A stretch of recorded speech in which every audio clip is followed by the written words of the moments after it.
Hello students, welcome to the online history class. Today we will continue the chapter 4. How did colonial rules affect tribal lives? What happened to tribal chiefs? Before the arrival of the British, in many areas of the tribal chiefs enjoyed a certain amount of economic power and had the right to administrate and control the territories. Under British rule, the functions and power of the tribal chiefs changed largely.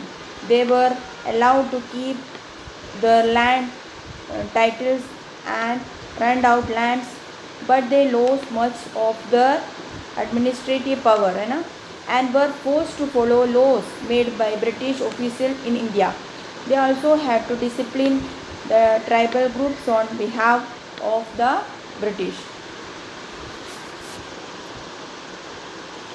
What happened to the shifting cultivation? The British wanted to tribal groups to settle down and become peasants cultivators. The British also wanted a regular revenue source for the state.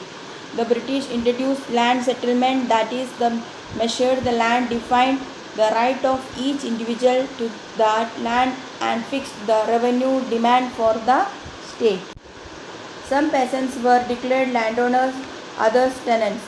The British efforts to the settle cultivators was not very successful. Settle low cultivations is not easy in areas where water is scarce and the soil is dry. Facing widespread protests, the British had to ultimately allow them the right to carry on shifting cultivation in some parts of the forest. Forest laws and their impact.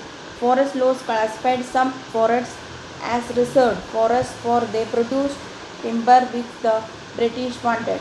In these forests, people were not allowed to move freely, practice cultivators, collect fruits, or hunt animals. Many shifting cultivators were therefore forced to move to the other areas in search of work and livelihood. This posed problems of labour for the Britishers to cut trees for railway sleepers and to transport logs.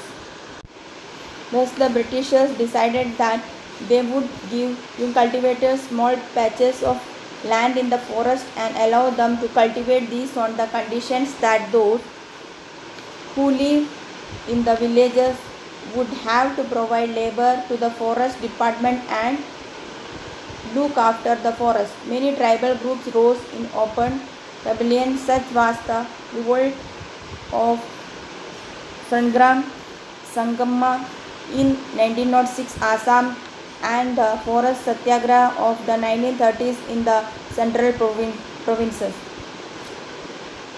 The problem with trade. During the 19th century, traders and moneylenders started coming to more often in forests wanting to buy forest produce, offering cash loans and asking tribal groups to work for wages.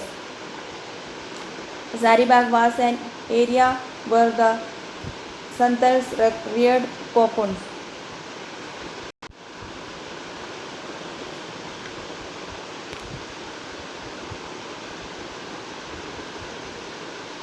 The traders dealing in silk sent in their agents who gave loans to the tribal people and collected the cocoons. These cocoons were exported to Gaya where they were sold at 5 times the price. The middlemen who arranged deals between the exporters and silk growers made huge profits. The silk growers earned very little.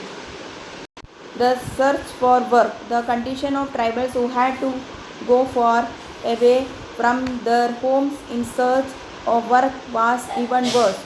From the late 19th century, tea plantations started coming up and mining became an important industry. Tribals were recruited in large numbers to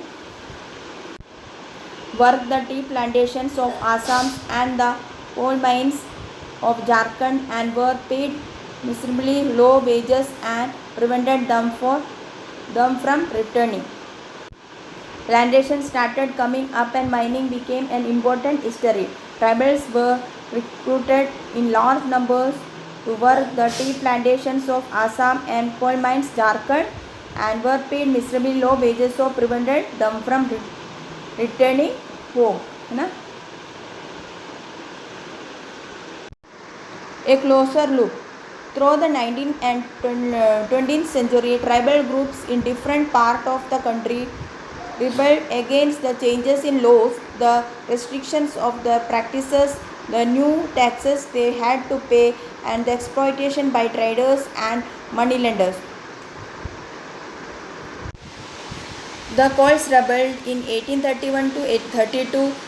Sandals rose in revolt in 1855. The Bastar Rebellion in central India broke out in 1910. The Warli Revolt in Maharashtra in 1940. The movement of Bisra.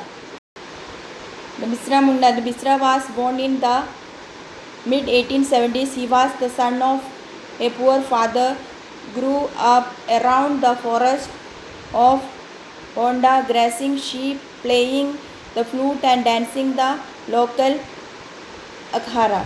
The Bisra movement was aimed at reforming tribal society. He urged the Mundas to give up drinking liquor, clean their village and stop believing in witchcraft and sorcery. In 1895, Bisra urged his followers to recover the glorious past when Mundas lived a good life, constructed embankment, tapped natural springs, planted trees, and practiced cultivation to earn their living. The political aim of the Bisra movement was to drive out missionaries, moneylenders, Hindu landlords, and the government and set up a barrage with Bisra at its head.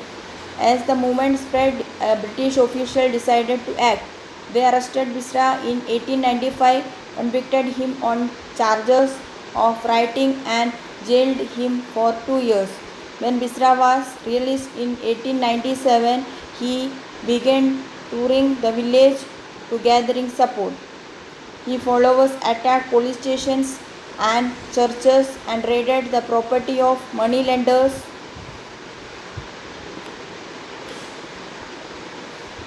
and zemindars. They raised the white flags as a symbol of Bisra Raj. In 1900, Bisra died of cholera and the movement faded out.